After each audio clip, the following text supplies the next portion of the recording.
Welcome to another episode of the Miami Comedy Podcast. It's Manny Garavito, your host, and today we're going to be talking about what are some of the ways that the Art Basel of Miami uses FOMO marketing to make you feel like you need to go to every single overpriced event. So a lot of producers say that these events are exclusive, but everyone in Miami seems to have the same invite from a friend of a friend. The same guy that's sending out those emails also have another friend that have different email lists saying the same thing. Or it's like their way of saying, figure out how to sneak in. I don't understand why every Art Basel events claim to be invite only, but then when you go, you still gotta wait in line. It's obvious that the fear of missing out on this kind of exclusivity is only to realize that it's just to drink as much Prosecco before it runs out, or to listen to a DJ spin before they switch to another DJ.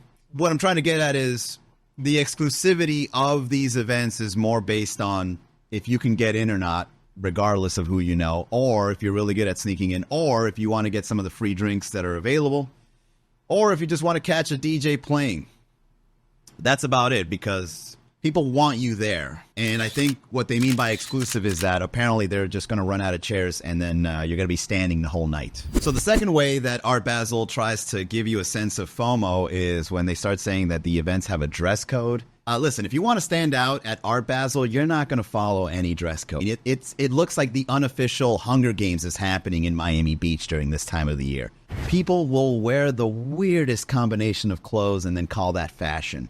You're going to see a guy like in a neon leotard and a cape, and he's going to be insistent that is just an expression of his inner peace, especially if they want to claim the artist title at an Art Basel event. There's no way that you're going to go wearing a cocktail dress or a tuxedo. There's no way. If you want to stand out in Art Basel, you got to make sure that you look like you just went through the clearance bin at Party City. There's a lot of people out there that don't want to be outshined by the art, so they're going to be dressing in ways to make them the center of attention. And believe me, Art Basel is probably one of the best events to try your hardest to show your narcissistic side and get away with it.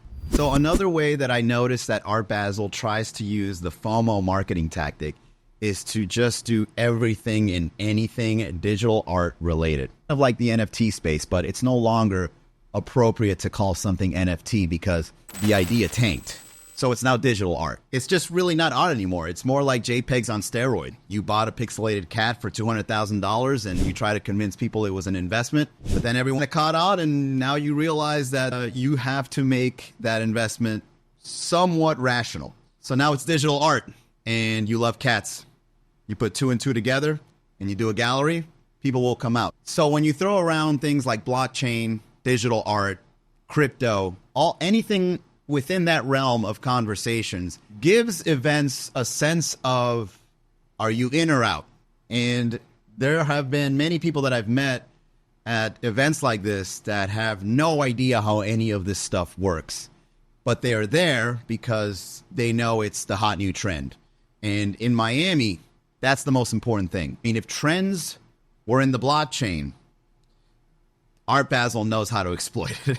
What also makes Art Basel an amazing tool for FOMO is seeing all your friends posting all those Instagram stories. And believe me, you too can take advantage of the FOMO marketing tactic by going to these events and shoving it in the faces of everybody just how exclusive you are by being able to attend these. And they will flood your stories with blurry, zoomed up drinks and art pieces and DJs at a nightclub. Anything that you can capture during the Art Basel gives you just a little bit of exclusivity and makes everybody that is on a burner account looking at your stories feel that envy. So don't stop yourself short from actually using the FOMO marketing tactic to make yourself look good. And it's a great way for them to show their artistic side by posting these Instagram stories. Oh, this piece speaks to me. And it's a photo of a cat with money eyes and glitter all around. And here's a tip. If you stay up late during the dates of Art Basel and you try to catch the stories from around 3 to 5 a.m., you're going to see the real Art Basel. Drinks spilling all over the floor, drunk, blurry photos of somebody passed out, of maybe even a sex tape. You don't know. The vice of people, their willingness to document it in the stories are going to be shown around that time. And then when they wake up the next morning is when they delete it. So if you want to see the real Art Basel, do not miss out on those stories in the middle of the night. You know, speaking of crazy Miami experiences, there's nothing like catching a live comedy show to really see the city's wild side. If you haven't been to a Miami comedy show yet, what are you waiting for? We've got shows every night. Brickell, Miami Beach, Coral Gables, you name it. It's the perfect way to kick back, laugh, and forget about that Miami rent for a minute. Head on over to miamicomedy.com, check out the schedule, and come hang with us. Trust me, you'll need the laugh. Back to the show. There's a lot of VIP sections, and there's tiered ticketing. If you pay $350, you get general admission. Well, if you sneak in, you get general. So sneaking in is the real general admission, and then paying is the official admission, and then there's multiple VIP sections that you can buy in tiers. There's the $500, the $1,000, the $5,000, and then what you're really buying is just the title. They'll sell it like a general admission, VIP, a crypto whale entry. They use wording like that to just split up VIP sections in the same venue. You have one VIP here, you have another VIP here, another one over there, and another one over here, and then you realize, oh, this whole place is a VIP section. And I'm right next to the people that paid 10 times my price, but the only difference is that they're behind that velvet rope.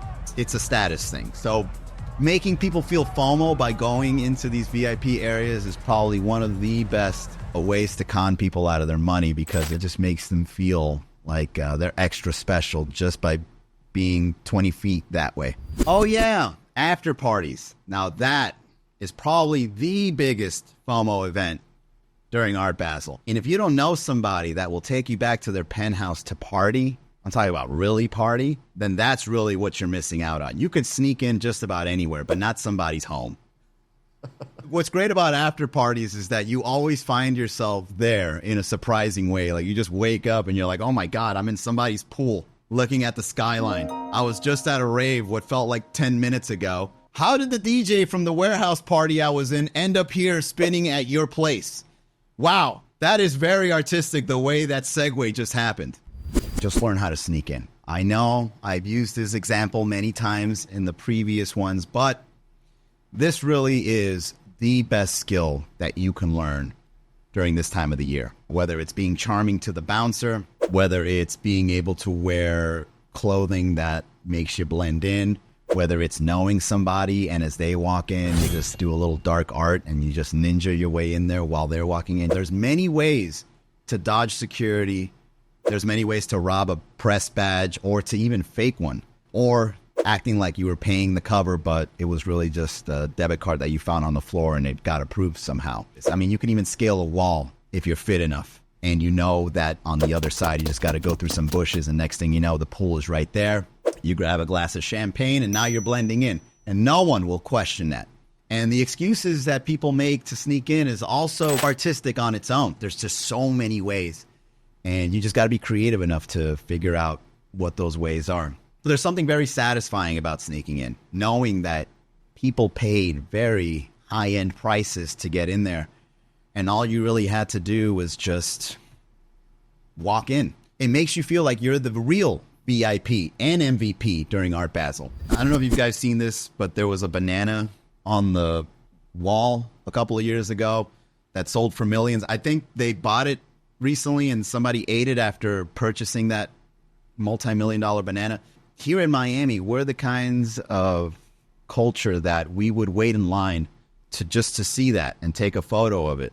It's just part of what we do in Art Basel, and these pop-up events where the most random things happen is where the true art of superficiality occurs in our city. I don't really think that people care about art a lot in our city. And not saying that's a bad thing or a good thing. It's just, we just want it in the background while we're doing Miami things, you know? I mean, we would give our bartenders credit as an artist just on how great the cocktails are or on how good they are at getting away with charging us $30 for it. But, you know, if you have a canvas and it has like a sticker on it or like a single blue square and it just says, you know, the art title and unfinished, there will be a journalist that will say that this is an introspective minimalist piece. And people will be like, yeah, duh. And the person who like uses phrases like juxtaposition of textures and things like that to describe a pile of Nike shoes somewhere in an art gallery, that is official and not advertisement at all. That is just like, wow, look at that Shoeheads collection in a mess, but yet so beautiful at the same time. Like, we will nod looking at these art pieces and actually try to like emotionally connect to these kinds of things. But as an outsider looking in, sometimes you can't help but think like, hey man, some of these pieces actually looks like my nephew's finger painting that he gave me on his first grade. But hey, you know what? I'm not the one to judge what is art and what isn't, but Miami really enjoys overcompensating what we title as art, and it gives us our charm. That is it for this episode of the Miami Comedy Podcast. If you enjoyed this, please subscribe and look us up on social media. Also, leave me a comment. What do you think are some of the ways that Art Basel gives you that sense of FOMO? Thank you very much for watching this video, and I look forward to seeing you on the next.